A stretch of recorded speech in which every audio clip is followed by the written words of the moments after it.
Jen, let me start with you and just get a sense from you of how you're navigating the dueling messaging that we're getting from the Iranian officials and from U.S. officials, principally President Trump, about the situation in the Strait. Who are you looking to or listening to for clarity amidst all of this confusion? At this point, I'm looking for kind of top-line indicators of what direction these talks are headed. I think that your previous guest mentioned caution and fluidity, and I think that's exactly right. Both parties are positioning in advance of what are expected to be a renewed round of talks. And I think, it's always important to remember that nothing is agreed to until everything is agreed to.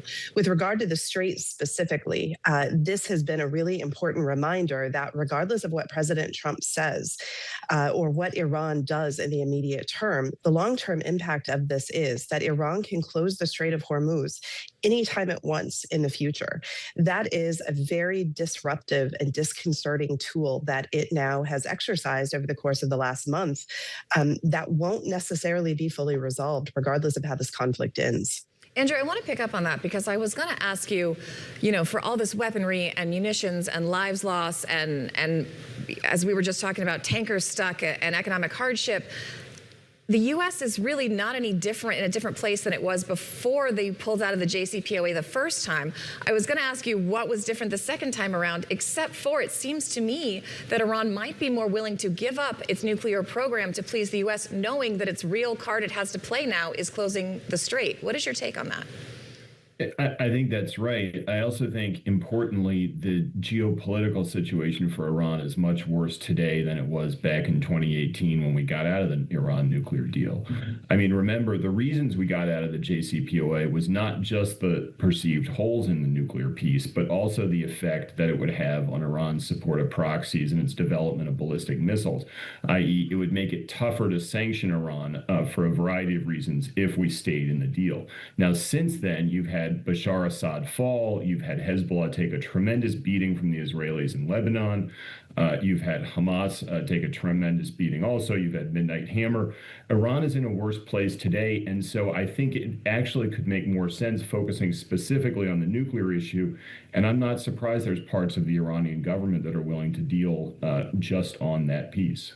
Jen Gavito, I heard a colleague here describe what's happened over these last 7 or 8 weeks as Iran exercising a new kind of nuclear option. That is, for many decades, they talked about and planned for closing off this strait to wreak the kind of economic havoc they have over the last 7 or 8 weeks. We saw yesterday in those posts from President Trump adamance that Iran never do this again or be prevented from doing this once again. To what degree has Iran learned here? They have a very powerful tool at their disposal, one, I mean, we can quibble with this, that has the power to be, if not as destructive as a nuclear weapon, certainly a very powerful weapon that can disrupt the world economy. I think that's 100% correct. I still think that all of the things that Andrew just mentioned will remain important parts of its external-facing policy, its missile and drone program, which have not, been addressed as far as I can tell in these current negotiations. The nuclear, we've, arguably, they have now had motivation to move towards weaponization, whereas they had not made that decision in the past. But in the immediate term, what they can really exercise on a day-to-day basis and influence kind of geopolitical direction is, in fact, the closure of global commerce.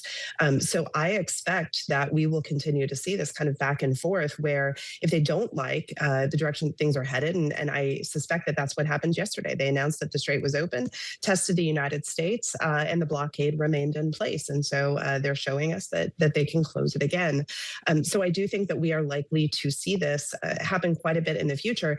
And that is particularly bad news in particular for our Gulf allies, on who rely so heavily on the strait in order to conduct virtually all of the commerce that they do, but particularly with regard to the energy sector.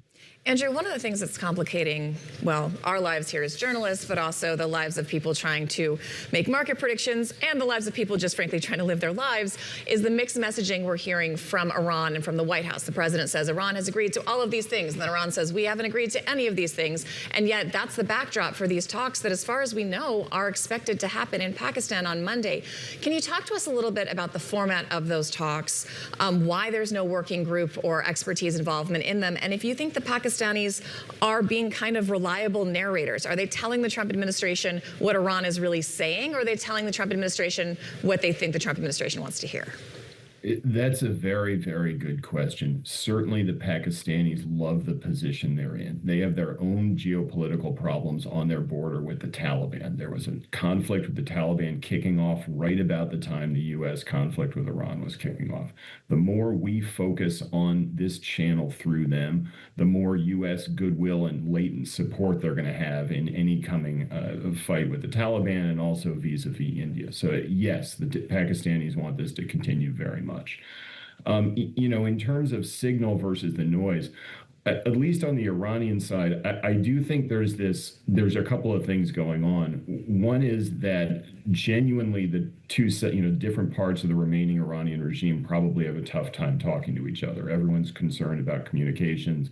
Everyone thinks they've been hacked. So it's not clear. It's not that easy to get everyone to clear things. Also, I think it's important to remember, even under the JCPOA, that the Revolutionary Guards never really bought into that. They were basically told to do that by the Supreme Leader. That's not something that they were wildly enthusiastic about. The Supreme Leader basically gave it to the Foreign Ministry to, hey, run and see if you can get a deal to alleviate the economy. Now, without a Supreme Leader or without one who's as old and sort of set as Khamenei, it's going to be even more challenging to get consensus.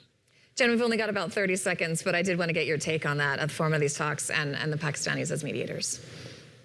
Yeah, I think that they have done an admirable job of getting us this far. And I do think that the fact the parties are continuing to talk is a very positive signal that there is a formula to be found. What that looks like in the end, again, I would exercise caution at this point because in addition to the points that Andrew rightly makes, I think also, this formula is complicated. And so, again, going back to nothing is agreed to until everything is agreed to, everything will fall into place. And I do think that Lebanon remains an important part of this.